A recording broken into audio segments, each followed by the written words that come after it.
আসসালামু আলাইকুম, স্বাগত জানাচ্ছি আরটিভির জেলা সংবাদে। আপনাদের সঙ্গে রয়েছি আমি হাবিবা আফরোজ। দেখছিলেন সংবাদ শিরোনাম, এবারে বিস্তারিত।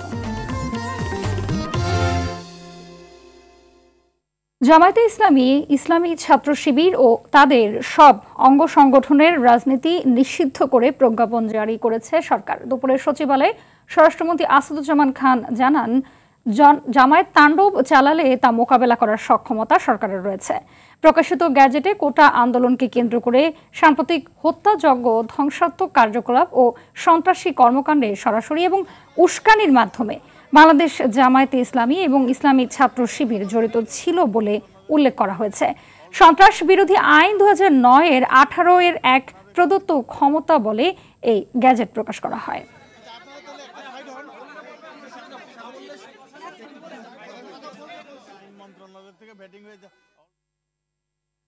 শোকাবহ আগস্টের প্রথম দিন আজ। 1975-এর এই মাসেই স্বাধীন বাংলাদেশকে খামছে ধরেছিল কালো এক থাবা।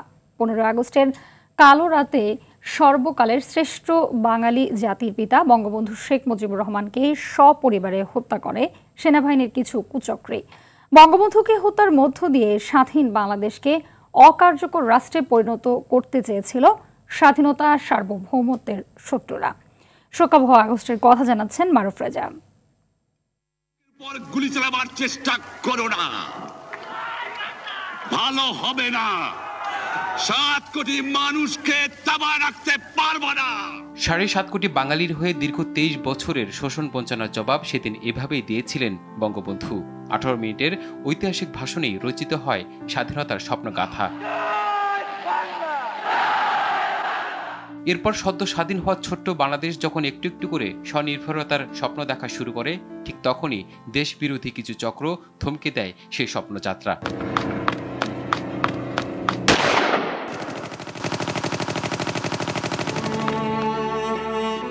সেনাবাহিনীর একদল চক্রান্তকারী ও উচ্চাভিলাষী সদস্যের বুলেটের আঘাতে বঙ্গবন্ধুর সঙ্গে 15 আগস্ট প্রাণ হারান তার সহধর্মিণী বঙ্গমাতা বেগম ফজিলাতুন্নেসা মুজিব। নির্মমভাবে প্রাণ দিতে হয় 3 ছেলে মুক্তিযোদ্ধা শেখ কামাল, সেনা কর্মকর্তা শেখ জামাল, 10 বছরের শিশুপুত্র শেখ রাসেল সহ পরিবারের 16 সদস্যকে।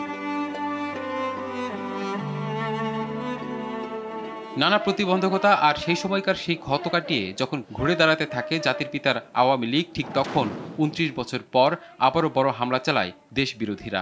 2004 সালের এই আগস্টের 21 তারিখ নৃশংস গ্রেনেড হামলায় মারা যান 24 জন নেতাকর্মী, অল্পের জন্য বেঁচে যান সভাপতি শেখ হাসিনা। একের পর এক হামলায় দেশ গড়ার স্বপ্ন হয়তো ক্ষণিকের জন্য থেমে গিয়েছিল সত্য, কিন্তু লাখো শহীদের রক্তে ভেজা যে মাটি, সেটি বৃথা যায়নি বলেই ঠিক ঘুরে দাঁড়িয়েছে বাংলাদেশ। 1996 সালে বঙ্গবন্ধু কন্যা শেখ হাসিনার নেতৃত্বে আওয়ামী লীগ ক্ষমতায় আসার পর জাতির পিতা হত্যার যে বিচার কাজ শুরু হয়, 5 ঘাতকের ফাঁসি কার্যকরের মধ্য দিয়ে তা কিছুটা হলেও কলঙ্কমুক্ত হয় জাতি। এখন প্রতীক্ষা বিদেশে পালিয়ে থাকা বঙ্গবন্ধুর বাকি খুনিদের সাজা কার্যকর করা। এর মধ্য দিয়ে বঙ্গবন্ধুর রক্তের ঋণ কিছুটা হলেও শোধাতে পারবে 17 কোটি বাঙালি। মারুফ রেজা, আরটিভি, ঢাকা। দেশের বিভিন্ন জেলায় শোকাবহ আগস্টের প্রথম দিন উপলক্ষে শোক মিছিল সহ নানা কর্মসূচি পালিত হয়েছে। রংপুরে প্রথমে অবস্থান কর্মসূচি পালন করে দলটি, পরে একটি শোক র্যালি নগরীর বিভিন্ন সড়ক প্রদক্ষিণ করে এসে বঙ্গবন্ধুর প্রতিকৃতিতে পুষ্পস্তবক অর্পণ করে। বরিশালে কালো ব্যাজ ধারণ করে মাসব্যাপী কর্মসূচির উদ্বোধন করা হয়। ফরিদপুরে জেলা আওয়ামী লীগ কার্যালয়ে নেতাকর্মীদের কালো ব্যাজ পরিয়ে মাসব্যাপী কর্মসূচির সূচনা করেন জেলা আওয়ামী লীগের সভাপতি শামীম হক। নড়াইলে কোটা আন্দোলনের সময় নিহত আহত শিক্ষার্থী, পুলিশ, গণমাধ্যম কর্মী সহ সাধারণ মানুষের স্মরণে কালো ব্যাজ ধারণ ও মানববন্ধন অনুষ্ঠিত হয়েছে। এছাড়াও বাগেরহাট, গাইবান্ধায়, সিরাজগঞ্জে শোক মিছিল বের করা হয়েছে। কোটা আন্দোলনের জেরে চলা সহিংসতার ঘটনা তদন্তে 3 সদস্যের বিচার বিভাগীয় কমিটি গঠন করা হয়েছে জানিয়েছেন প্রধানমন্ত্রী শেখ হাসিনা। বলেছেন, আন্তর্জাতিক তদন্ত করতে জাতিসংঘ বা কোনো দেশের প্রতিনিধি আসলে সরকারের আপত্তি নেই। সকালে রাজধানীর কৃষিবিদ ইনস্টিটিউশনে জাতীয় শোক দিবস উপলক্ষে কৃষক লীগের আলোচনা সভায় এসব কথা জানান তিনি। প্রধানমন্ত্রী বলেন, দেশে শান্তি প্রতিষ্ঠায় জামায়াত শিবির প্রতিহত করতে সবাইকে ঐক্যবদ্ধ হয়ে কাজ করতে হবে। আতিকা রহমানের রিপোর্ট। জাতীয় শোক দিবস উপলক্ষে রাজধানীর কৃষিবিদ ইনস্টিটিউশনে স্বেচ্ছায় রক্তদান আলোচনা সভা ও দোয়া মাহফিলের আয়োজন করে কৃষক লীগ। এতে প্রধান অতিথির বক্তব্যে আওয়ামী লীগ সভাপতি ও প্রধানমন্ত্রী শেখ হাসিনা বলেন, কোটা আন্দোলনে জঙ্গিরা ঢুকে একদিকে হত্যাযজ্ঞ চালিয়েছে, অন্যদিকে সেবা প্রতিষ্ঠানের স্থাপনা সহ মেগা প্রকল্পে হামলা চালিয়েছে। জামাত শিবিরের বিরুদ্ধে তাই প্রতিরোধ গড়ে তুলতে হবে। এই কোটা আন্দোলনের ছত্রছায়ায় এরা এসে যেভাবে একটা জঙ্গি সেই ভয়াল দাঁত দেখালো, গাজায় যেভাবে হাসপাতালে বোমা হামলা করে ধ্বংস করা, যেভাবে শিশু হত্যা করা, মানুষ হত্যা, ঠিক সেই একই ঘটনার জন্য এখানে ঘটনা হচ্ছে। এই জঙ্গিবাদ সন্ত্রাসের স্থান বাংলাদেশে হতে পারে না। সন্ত্রাস বিরোধী যে আইন 2009, সেই আইনের 18 ধারা অনুযায়ী এদেরকে ব্যান করে দেওয়া, আন্ডারগ্রাউন্ডে যে আবার ধ্বংস করার চেষ্টা করবে, কিন্তু সেখানে ওই জঙ্গি সংগঠন হিসেবে এদেরকে মোকাবেলা করা এবং মানুষকে রক্ষা করার চেষ্টা সকলকে মিলে করতে হবে। শেখ হাসিনা বলেন, সরকার চায় প্রকৃত দোষীরা বের হয়ে আসুক, তাই জাতিসংঘ সহ আন্তর্জাতিক তদন্ত সংস্থা ঘটনার সুষ্ঠু তদন্ত করুক। এদের বিচার একদিন হবে। এই জন্য আমি আন্তর্জাতিকভাবেই চাই যেটাকে তদন্ত হোক এবং সুষ্ঠু বিচার হোক। জাতিসংঘকে আমি আবেদন করেছি যে তারা তাদের বিশেষজ্ঞ পাঠাক, অন্য কোনো দেশ যদি চায় তারা বিশেষজ্ঞ পাঠাক, কারণ আমি চাই এই ঘটনাগুলির সুষ্ঠু তদন্ত হোক। সে যেই দায়ী থাক তার বিরুদ্ধে ব্যবস্থা নিতে হবে। শতভাগ দাবি মানার পরও শিক্ষার্থীরা আন্দোলন চালিয়ে যাচ্ছে কার স্বার্থে? সুশীল সমাজের অনেকেই আন্দোলনে কোন উদ্দেশ্যে সমর্থন দিচ্ছে, এমন প্রশ্নও রাখেন সরকার প্রধান। কোটার আন্দোলনের নাম দিয়ে এইভাবে একটা নাশকতা করা, এটাতে জঙ্গিবাদী কর্মকাণ্ড পরিচালনা করা, এই আন্দোলনকে আবার আমাদের অনেক জ্ঞানীগুণী বুদ্ধিজীবীরা সমর্থন দিয়ে যাচ্ছে। কিসের সমর্থনটা দিচ্ছে? দাবি যেটা ছিল সেটা তো পূরণ হয়ে গেছে, তারপরে আবার এইভাবে নেমে আসলে আঘাত পায় তো সাধারণ ছাত্রছাত্রী। আর যারা এই আন্দোলনকে কেন্দ্র করে তাদের একটা জিজ্ঞাসা বা সন্ত্রাসী কর্মকাণ্ড, জঙ্গি কর্মকাণ্ড চালায়, তারা তো তাদেরটা করে, তাতে ভুক্তভোগী হয় সাধারণ মানুষ। সভা শেষে 15 আগস্ট নিহতদের জন্য বিশেষ মোনাজাত অনুষ্ঠিত হয়। এরপর স্বেচ্ছায় রক্তদান কর্মসূচির উদ্বোধন করেন প্রধানমন্ত্রী শেখ হাসিনা। আতিকা রহমান, RTV, ঢাকা। কোটা সংস্কার আন্দোলন ঘিরে সারা দেশে হত্যা, গণগ্রেপ্তার মামলা ও শিক্ষকদের ওপর হামলার প্রতিবাদে রাজশাহী বিশ্ববিদ্যালয়ের কর্মসূচিতে শিক্ষক, শিক্ষার্থী ও পুলিশের মাঝে ব্যাপক ধস্তাধস্তি হয়েছে। এতে ক্যাম্পাসে ব্যাপক উত্তেজনা ছড়িয়ে পড়ে। পূর্ব ঘোষিত কর্মসূচি হিসেবে বেলা 11টার দিকে বিশ্ববিদ্যালয়ের শহীদ বুদ্ধিজীবী শিক্ষক ও শিক্ষার্থীরা জড়ো হয়ে প্রায় ঘণ্টাব্যাপী কর্মসূচি পালন করে। পরে শিক্ষার্থীরা ক্যাম্পাস ছাড়ার সময় সাদা পোশাকের অস্ত্রধারী তাদের কয়েকজনকে তুলে নেয়ার চেষ্টা করে বলে অভিযোগ করেন শিক্ষক ও শিক্ষার্থীরা। ময়মনসিংহের রিমেম্বারিং আওয়ার হিরোজ কর্মসূচি পালন করছে শিক্ষক শিক্ষার্থীরা। রংপুর বেগম রোকেয়া বিশ্ববিদ্যালয়ে অবস্থান নিয়েছে সেনাবাহিনী ও পুলিশ। সংহতি সমাবেশ আয়োজন করে বরিশাল বিশ্ববিদ্যালয়ের ছাত্র শিক্ষকরা। কোটা সংস্কার আন্দোলনে শিক্ষার্থী হতাহতের প্রতিবাদে মাঠে নেমেছে শিক্ষক, শিল্পী, কলা কুশলীরা। ঢাকা বিশ্ববিদ্যালয়ের নিপীড়ন বিরোধী শিক্ষক সমাজের ব্যানারে জুলাই মাসকে হত্যাকাণ্ডের মাস আখ্যায়িত করে প্রতিবাদ জানায় শিক্ষক সমাজ। আর রাজধানীর ফার্মগেটে প্রতিবাদ সমাবেশ থেকে শিক্ষার্থীদের আন্দোলন সরকার বর্বর উপায়ে দমন করছে বলে অভিযোগ করেন শিল্পী, কলা কুশলীরা। কোটা সংস্কার আন্দোলনে সাধারণ ছাত্র জনতা হত্যা, গ্রেপ্তার ও হয়রানির প্রতিবাদে পটুয়াখালীতে মানববন্ধন করেছে আইনজীবীরা। বৈরী আবহাওয়া, বৃষ্টি উপেক্ষা করে জেলা জাতীয়তাবাদী আইনজীবী ফোরামের উদ্যোগে সকালে শহরের আইনজীবী সমিতির সামনে এই মানববন্ধন অনুষ্ঠিত হয়। এ সময় মুখে লাল কাপড় বেঁধে মানববন্ধনে অংশ নেয় জাতীয়তাবাদী আইনজীবী ফোরামের সদস্যরা। ফোরামের সভাপতি অ্যাডভোকেট মোহাম্মদ মুহসিন উদ্দিন, সাধারণ সম্পাদক অ্যাডভোকেট শরীফ মোহাম্মদ সালাউদ্দিন সহ অন্যান্যরা এই সময় বক্তব্য রাখেন। কোটা সংস্কার আন্দোলন ঘিরে হত্যা ও রাষ্ট্রীয় দমন নিপীড়নের প্রতিবাদে যশোরে সাংস্কৃতিক সমাবেশ করেছে জেলা সংসদ উদীচী শিল্পী গোষ্ঠী। দুপুরে কেন্দ্রীয় কর্মসূচির অংশ হিসেবে শহরের মুজিব সড়কে প্রেস ক্লাবের সামনে এই সমাবেশ অনুষ্ঠিত হয়। এ সময় উদীচী জেলা সংসদের সাধারণ সম্পাদক সাজ্জাদুর রহমান খান বিপ্লব, সম্মিলিত সাংস্কৃতিক জোটের সাধারণ সম্পাদক আলম খান দুলু সহ সংশ্লিষ্টরা উপস্থিত ছিলেন। সমাবেশে প্রতিবাদী গান, কবিতা পরিবেশন করেন উদীচীর শিল্পীরা। ভোলা সদরে সন্ত্রাস ও নাশকতা রোধে সকলকে সজাগ থাকার আহ্বান জানিয়েছেন নবনির্বাচিত উপজেলা চেয়ারম্যান মোহাম্মদ ইউনুস। সকালে উপজেলা সন্ত্রাস ও নাশকতা প্রতিরোধ কমিটির সভায় এই আহ্বান জানান তিনি। উপজেলা নির্বাহী কর্মকর্তা সজল চন্দ্র শীল এ সময় উপস্থিত ছিলেন। এদিকে কিশোরগঞ্জের অষ্টগ্রাম সদর ইউনিয়ন পরিষদে সন্ত্রাস ও নাশকতা প্রতিরোধ কমিটির সভা অনুষ্ঠিত হয়েছে। দুপুরে সদর ইউনিয়ন পরিষদ মিলনায়তনে ইউপি চেয়ারম্যান সৈয়দ ফাইয়াজ হাসান বাবুর সভাপতিত্বে এতে প্রধান অতিথি ছিলেন উপজেলা নির্বাহী কর্মকর্তা মোসাম্মদ দিলশাহ জাহান।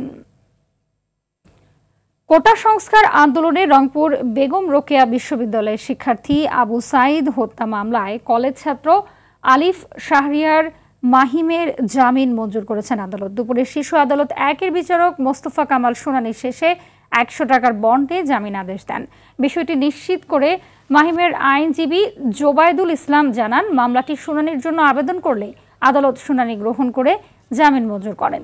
মামলাটি তাজহাট থানায় ছিল, তবে মাহিম কিশোর হওয়ায় মামলাটি হস্তান্তর করা হয়। এর আগে শিক্ষার্থী আবু সাইদ হত্যা মামলায় গেল 19 জুলাই মাহিমকে কারাগারে পাঠায় আদালত। ছোটবেলা থেকেই তার স্বপ্ন ছিল বাংলাদেশ সেনাবাহিনীতে যোগ দেবে, সেবা করবে, দেশের সচ্ছলতা ফিরিয়ে আনবে দরিদ্র পরিবারে।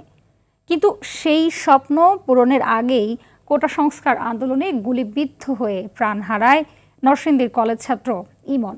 এতে পরিবারে নেমে এসেছে শোকের ছায়া। ইমন হত্যার বিচার চেয়েছেন বাবা, মা ও স্বজনরা।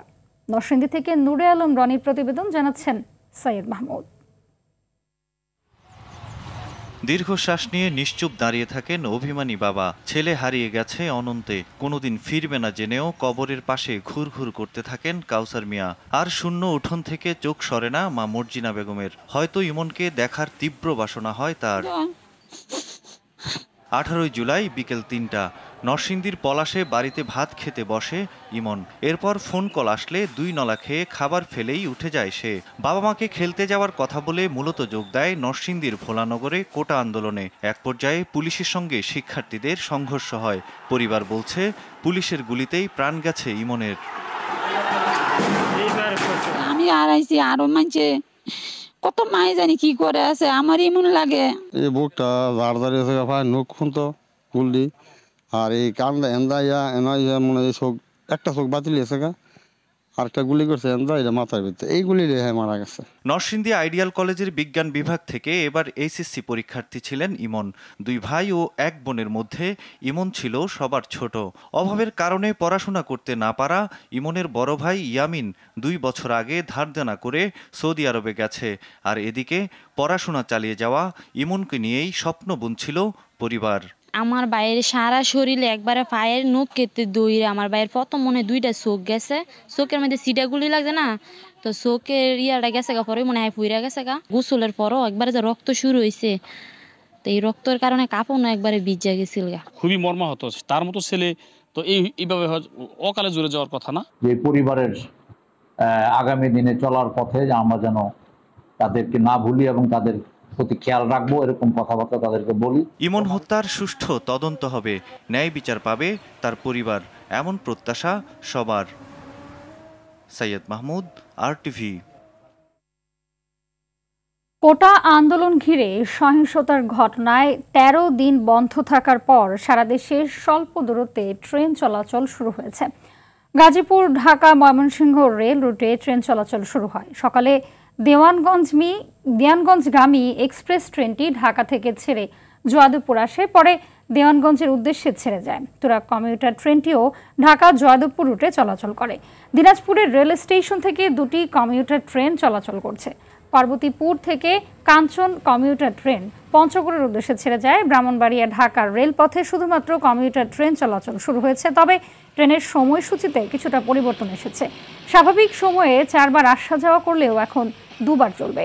ট্রেন চলাচল শুরু হওয়ায় স্বস্তি ফিরেছে যাত্রীদের মাঝে।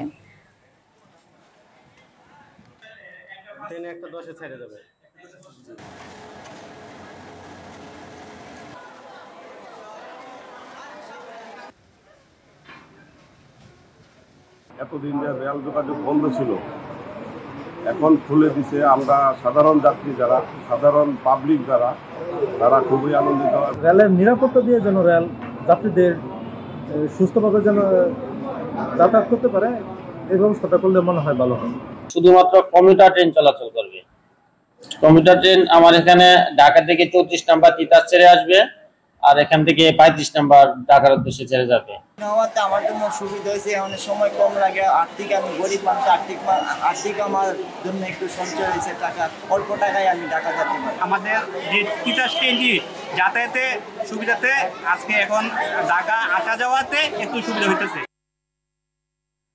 মৌসুমী বায়ুর প্রভাবে সকাল থেকে দেশের বিভিন্ন জায়গায় ভারী বৃষ্টি হচ্ছে। এতে চট্টগ্রামে ব্যাপক জলাবদ্ধতা ও পাহাড় ধসের আশঙ্কা তৈরি হয়েছে। পাহাড়ি ঢলে বান্দরবানের নাইক্ষ্যংছড়ির নিম্নাঞ্চল প্লাবিত হয়ে 2 শতাধিক পরিবার পানিবন্দী হয়ে পড়েছে। বৃষ্টিতে আশুলিয়ার জামগড়া এলাকার বিভিন্ন সড়কে জলাবদ্ধতা দেখা দিয়েছে। এতে ভোগান্তিতে পড়েছেন ওই এলাকার বাসিন্দারা।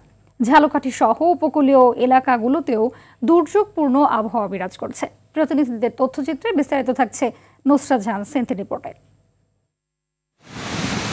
গভীর সঞ্চালনশীল মেঘমালার কারণে উত্তর বঙ্গোপসাগর ও দেশের উপকূলীয় এলাকা এবং সমুদ্র বন্দরগুলোর উপর দিয়ে দমকা ও ঝোড়ো হাওয়া বয়ে যাচ্ছে। এতে রাজধানী সহ দেশের বিভিন্ন এলাকায়, বিশেষ করে চট্টগ্রাম ও বরিশাল বিভাগে ভারী বৃষ্টি হচ্ছে। চট্টগ্রামে বুধবার রাত থেকে টানা বৃষ্টিতে শহরে ব্যাপক জলাবদ্ধতা সৃষ্টি হয়েছে। মুষলধারার বৃষ্টিতে ডুবে গেছে নগরীর বেশিরভাগ এলাকা। এখানে দেখতেছি শুধু কাজেই করতেছে, কিন্তু কাজের কোনো শেষ নেই, গতি নেই। অতিরিক্ত বৃষ্টি হওয়ার কারণে পানি উপর উঠে বাসার মধ্যে ঢুকতেছে। এই সোফা খাটের উপরও ভিজে গেছে। নিচু এলাকাগুলোর ঘরবাড়ি, দোকানপাট ও ব্যবসা প্রতিষ্ঠানে পানি ঢুকে পড়ায় দুর্ভোগে পড়েছে সাধারণ মানুষ। টানা বৃষ্টি ও পাহাড়ি ঢলে বান্দরবানের নাইক্ষ্যংছড়ি উপজেলার ঘুমধুম ইউনিয়নের নিম্নাঞ্চল প্লাবিত হয়েছে। পানিবন্দী হয়ে পড়েছে 200-রও বেশি পরিবার। রাস্তা ভাঙ্গা ছোট হয়ে গেছে, ওখান থেকে আমাদের চলাচল করতে অসুবিধা হয়ে যাচ্ছে, গাড়িগুলো পার করতে পারতেছে না, আমরা আতঙ্কের মধ্যে আছি। ঘরবাড়ি, রাস্তাঘাট পানিতে তলিয়ে যাওয়ায় চরম দুর্ভোগ পোহাচ্ছে পানিবন্দীরা। বিভিন্ন এলাকায় পাহাড় ধসের ঘটনা ঘটেছে, ঝুঁকিতে আছে অনেক পরিবার। ড্রাইভার গুলো এখানে পানিবন্দিতে বাড়ি ঘরের কোনো খবর নিতে পারতেছে না, কেহ ছেলেবেলে কানতেছে, খবর করছে, মোবাইলের বিচ্ছিন্ন যোগাযোগ পর্যন্ত বিচ্ছিন্ন। আজিয়া 2-3 দিন 4 দিন ধরে জ্বরের মাঝে এই 2-3 দফা করি আর ফায়ার গলা আমি গিয়ে গাছ গোছালা সহ। এদিকে মৌসুমী বায়ুর প্রভাবে ঝালকাঠি সহ উপকূলীয় এলাকাগুলোতে দুর্যোগপূর্ণ আবহাওয়া বিরাজ করছে। সুগন্ধা ও বিষখালী নদীর জোয়ার এবং টানা বৃষ্টির পানিতে বিপর্যস্ত হয়ে পড়েছে অভ্যন্তরীণ যোগাযোগ ব্যবস্থা। তলিয়ে গেছে রোপা, আমন সহ বিভিন্ন ফসলের বীজতলা। দিনভর বৃষ্টিতে আশুলিয়ার জামগড়া এলাকার বিভিন্ন সড়কে জলাবদ্ধতা সৃষ্টি হয়েছে। এমন বৃষ্টি আরও 2-3 দিন অব্যাহত থাকতে পারে বলে জানিয়েছে আবহাওয়া অফিস। নুসরাত জাহান সিনথি, RTV। ঠাকুরগাঁয়ে নিয়মিত সড়ক রক্ষণাবেক্ষণ কাজে নিয়োজিত 225 জন নারী কর্মীদের মাঝে ক্রয় সঞ্চিত 2,65,13,437 টাকার চেক বিতরণ করা হয়েছে। সকালে ঠাকুরগাঁও সদর উপজেলা স্থানীয় সরকার প্রকৌশল অধিদপ্তরের আয়োজনে উপজেলা প্রকৌশলী সভাকক্ষে এই চেক বিতরণ করা হয়। এ সময় নির্বাহী প্রকৌশলী মোহাম্মদ মামুন বিশ্বাস, ঠাকুরগাঁও সদর উপজেলা পরিষদের চেয়ারম্যান মোহাম্মদ মোশারুল ইসলাম সরকার সহ সংশ্লিষ্টরা উপস্থিত ছিলেন। দর্শক, জেলা সংবাদের বাকি অংশ দেখতে থাকুন RTVর ফেসবুক পেজে।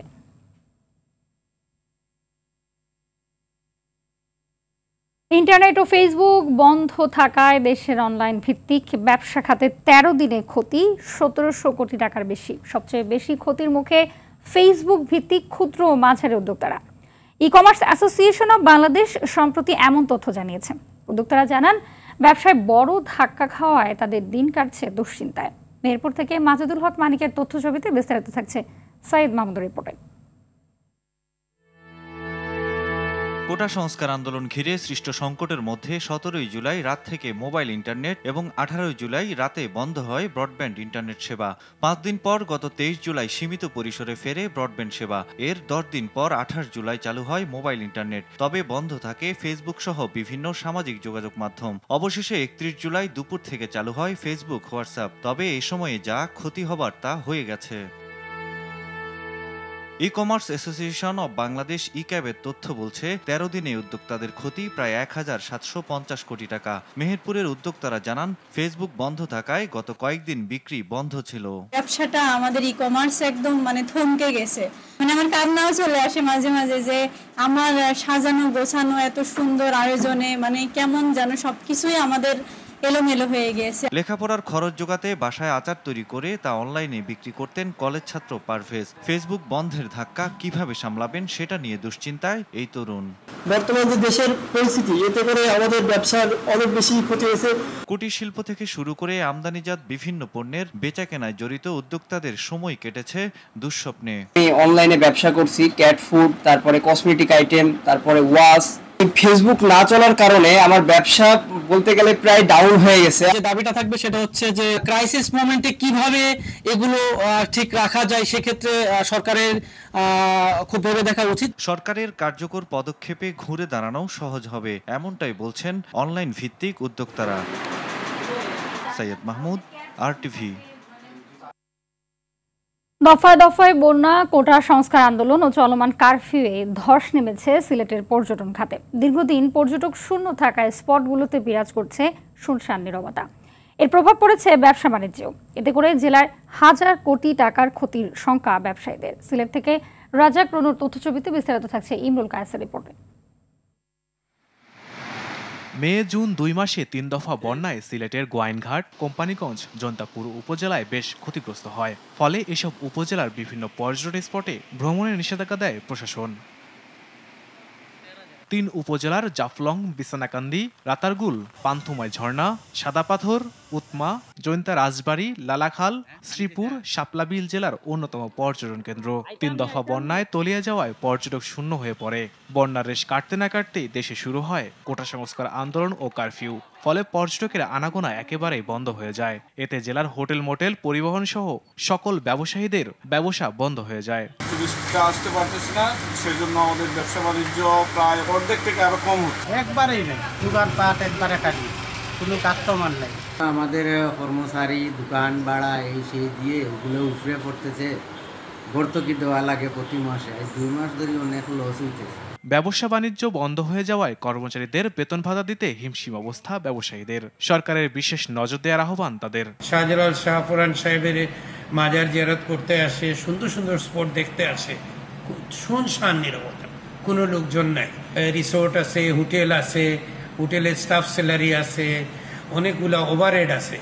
এগুলা হুমকির মুখে, অবশ্যই হুমকির। পর্যটন শিল্পকে কিভাবে রক্ষা করা যায় এটার ব্যাপারে সিলেটের ডিসি মহোদয় সহ সংশ্লিষ্ট কর্তৃপক্ষ এবং সরকারের সংশ্লিষ্ট কর্তৃপক্ষকে অনুরোধ করব, এটার একটা স্থায়ী সমাধান কীভাবে করা যায়, এই শিল্পটাকে বাঁচিয়ে রাখার জন্য করা যায়, এটা চিন্তা ভাবনা করতে হবে। সিলেটের পর্যটন কেন্দ্রগুলোতে প্রতিবন্ধকতা কাটিয়ে ফের কবে কোলাহলপূর্ণ হয়ে উঠবে, কবে ব্যবসা বাণিজ্যে আবারও সুবাতাস বইবে, তাই নিয়ে প্রতীক্ষার প্রহর গুনছেন সংশ্লিষ্টরা।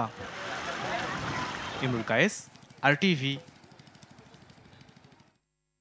পতেঙ্গা সমুদ্র সৈকত চট্টগ্রামের অন্যতম পর্যটন স্পট, অথচ এই সমুদ্র সৈকতের সৌন্দর্য আজ বিলীনের পথে।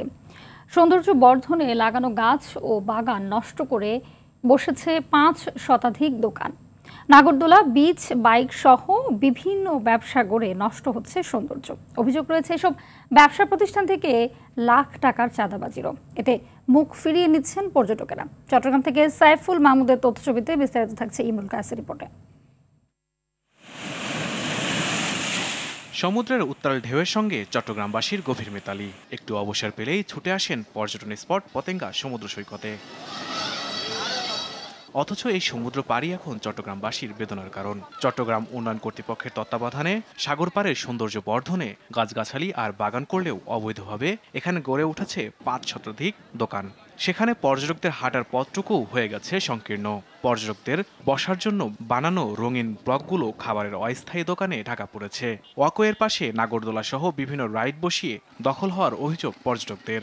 স্মৃতির ফ্রেমে আমাদের আবদ্ধ থাকে, এই জন্য আমরা ফিরে আসি। বাট এর আশেপাশে ছোটখাটো দোকানগুলো যদি না থাকতো তাহলে আরো ভালো হতো। কেউ রোড ট্রিপে আসে বা কেউ যদি রোড থেকে দেখতে চায়, বিচটা আসলে এখন ব্লকড হয়ে গেছে। মেয়েদের জন্য বা সবার জন্য একটা পাবলিক টয়লেট অথবা রেস্টরুম থাকাটা খুবই ইম্পর্টেন্ট। দোকানপাট আছে, এই দোকানপাটগুলো সমুদ্র সৈকতের সৌন্দর্যটা নষ্ট হচ্ছে। ওয়াকওয়ের সৌন্দর্য নষ্ট করে একটি প্রভাবশালী মহল জায়গা দখল করে চাঁদাবাজি করছে বলে জানান এই ব্যবসায়ী নেতা। তাদের জিম্মি আজকে দোকানদার সব, এমনকি আমি সব জিম্মি। একটি মহল নিয়ে এখানে তারা বলতেছে এখানে কাকে কাকে দেয়, দিয়ে তারা এগুলো ভাগ বটরা করে। প্রত্যেকদিন আমি একজন দোকান মালিক সমিতির নির্বাচনের সভাপতি হওয়া সত্ত্বেও আজকে আমরা তাদেরকে প্রতিরোধ করতে পারতেছি না। অভিযোগ রয়েছে চট্টগ্রাম উন্নয়ন কর্তৃপক্ষের উদাসীনতায় পতেঙ্গার জায়গা দখল করে দোকান নির্মাণ করেছে দখলদাররা। উন্নয়ন কাজটা এখনো চলমান, এখানে কিছু টং দোকান বসে গেছে। এখন আমরা যদি আজকে উচ্ছেদ করলাম, কালকে উচ্ছেদ চলে যাবে, কালকের পরে পরশু দিন তারা আবার বসে যাবে। তাহলে উচ্ছেদ করে আমি যদি ওইটা উন্নয়ন পরিকল্পনা নিয়ে আসতে না পারি, তাহলে বারবার উচ্ছেদ করতে থাকবো, ওরা বসবে। এতে কিছু মানুষ লাভবান হবে, কিছু মানুষ ক্ষতিগ্রস্ত হবে। পতেঙ্গা সমুদ্র সৈকতকে সরপে ফেরাতে প্রশাসনের সহযোগিতা চান পর্যটকেরা। ইমরুল কায়েস, RTV। বগুড়ার সারিয়াকান্দিতে নানা প্রতিকূলতায় কমে যাচ্ছে পাট চাষ। খরার কারণে একদিকে কৃষকরা বেশি জমিতে পাট চাষ করতে পারেননি, অন্যদিকে আগাম বন্যার কারণে কাটতে হয়েছে অপরিপক্ক পাট গাছ। আবার কৃষকদের কষ্টে লাগানো কিছু পাট গাছ বন্যার পানিতেও নষ্ট হয়েছে। লোকসানের ভয়ে কৃষকরা সরে যাচ্ছেন পাট চাষ থেকে। বগুড়ার সারিয়াকান্দি সংবাদদাতা শাহাদাত জামানের পাঠানো তথ্যচিত্রে বিস্তারিত থাকছে সৈয়দা সামিয়া তামান্নার রিপোর্টে। তীব্র তাপদাহ, অতিবৃষ্টি আর বন্যার কারণে বগুড়ার সারিয়াকান্দিতে পাট চাষে আগ্রহ হারাচ্ছেন কৃষকরা। গেল বছরের তুলনায় এবছর বেশি চাষ হলেও লাভ না পাওয়ার শঙ্কা কৃষকদের। কয়েকদিন আগের বন্যায় উপজেলায় 1250 হেক্টর জমির পাট গাছ পানিতে ডুবে নষ্ট হয়েছে। এদিকে পাটের বীজ রোপণের সময় প্রচন্ড খরায় বেশি জমিতে পাট চাষ করতে পারেনি কৃষকরা। 5 বিঘে মধ্যে 2 বিঘা কেটে নিয়েছি। আসলে বাবা পাটের বাজার তো মনে করেন 3000 2500 এই বাজার চলছে। এই বাজারে কৃষক কিছু থাকবে না। বন্যার আগে যদি পাটটা কাটতে পারতাম তাহলে একটু কিছু লাভবান হতে পারতাম। বাজারে পাটের দাম কমে যাওয়াতেও লোকসানের ভয়ে পাট চাষ কমে যাচ্ছে বলে মনে করেন কৃষকরা। এবছর চাষ হলেও অপরিপক্ক গাছ কাটায় কমে গেছে পাটের আঁশ, এতে লাভ হচ্ছে না কৃষকদের। আগুন পানি আসার জন্য তাড়াতাড়ি কাটা হয়েছে, কিন্তু এই কারণে কাটার জন্য আপনার আঁশ একটু কম হয়ে গেছে। 1 বিঘা জমি চাষ করতে 4000 টাকা যায়, আর আছে কামলা হাল খরচ আছে, পাট বেচে তো কথা বলে না। তবে খরা, বন্যা সহ নানা প্রতিকূলতার পাশাপাশি দিন দিন ভুট্টার আবাদ বাড়ায় পাট চাষ কমছে বলে জানান উপজেলা কৃষি কর্মকর্তা। প্রতি মৌসুমে আসলে ভুট্টার আবাদ বাড়ছে, এর জন্য পাটের জমি দিন দিন কমে যাচ্ছে এবং দেখা যায় ভুট্টা 1 বিঘা থেকে যে পরিমাণে অর্থ পায় সেটা 2 বিঘা পাট বিক্রি করেও সেটা তারা পায় না। আসলে সেই হিসাবে দেখা যায় তারা আসলে ভুট্টার আবাদ বেরিয়ে দিয়েছে। চলতি বছর উপজেলায় 3635 হেক্টর জমিতে পাটের আবাদ হয়েছে। সৈয়দা সামিয়া তামান্না, RTV। হাত পাখা তৈরি করে সংসার চলে ঠাকুরগাঁওয়ের একটি গ্রামের বাসিন্দাদের। তবে উপকরণের দাম বাড়ায় এই পেশায় টিকে থাকতে হিমশিম অবস্থা তাদের। শিল্পটিকে বাঁচিয়ে রাখতে সরকারের পৃষ্ঠপোষকতা চান কারিগররা। ঠাকুরগাঁও থেকে জয়নাল আবেদিন বাবুলের তথ্য ছবিতে নাদিরা সুলতানের রিপোর্ট। এক সময় গ্রাম বাংলার ঘরে ঘরে দেখা মিলত হাত পাখার, এর বাতাস প্রাণ জুড়াতো। বর্তমানে হাত পাখার জায়গা নিয়েছে বৈদ্যুতিক ফ্যান আর শীতাতপ নিয়ন্ত্রণ যন্ত্র। তবে ঘন ঘন লোডশেডিং এর কারণে সাম্প্রতিক সময়ে ঠাকুরগাঁয়ে কদর বেড়েছে হাত পাখার। চাহিদা বাড়ায় এসব পাখা তৈরিতে ব্যস্ত সময় পার করছেন সদর উপজেলার লস্করা গ্রামের কারিগররা। প্রতিটি বাড়িতে তাল পাখা, বাঁশ পাখা ও সুতা পাখা সহ কয়েক ধরনের পাখা তৈরি হচ্ছে। যদিও উপকরণের দাম বাড়ায় এখন লাভ হচ্ছে না। আমাদের রঙের দাম বেশি, বাঁশের দাম বেশি, পাইকার ন্যায্য মূল্য দাম আমাদেরকে দেয় না। যে দামে বিক্রি করি ওই দামে আমাদের আর কি সংসার চলে না। এখন সরকার যদি আমাদের প্রতি একটু একটু সচেতন হইতো তাহলে আমরা চলতে পারতাম পরিবার সহ বাচ্চা কাচ্চা নিয়ে। পাশের দামটা যদি কমতো আমাদের আর একটু সুবিধা হইতো, ভালো হইতো। হাত পাখা তৈরির কারিগরদের জন্য ঋণের ব্যবস্থা করার আশ্বাস দেন উপজেলা নির্বাহী কর্মকর্তা। বিভিন্ন ব্যাংকের সঙ্গে তাদেরকে আমরা একটা লিঙ্ক আপ করিয়ে দিব, যাতে তারা ওই এসএমই ঋণ যেটি রয়েছে এসএমই ঋণের আওতায় যেন তাদেরকে নিয়ে আসা যায়। গ্রাম বাংলার ঐতিহ্যবাহী এই পেশাকে শিল্প হিসেবে টিকিয়ে রাখতে স্বল্প সুদের ঋণ ও সরকারি সহায়তা চান কারিগররা। নাদিরা সুলতানা, RTV। জেলা সংবাদ এই পর্যন্তই। সবশেষ সংবাদ জানতে যে কোনো মোবাইল ফোন থেকে 2414 নাম্বার ডায়াল করুন। সন্ধ্যা সংবাদ 7:30টায় দেখার আমন্ত্রণ রইল। ধন্যবাদ সবাইকে।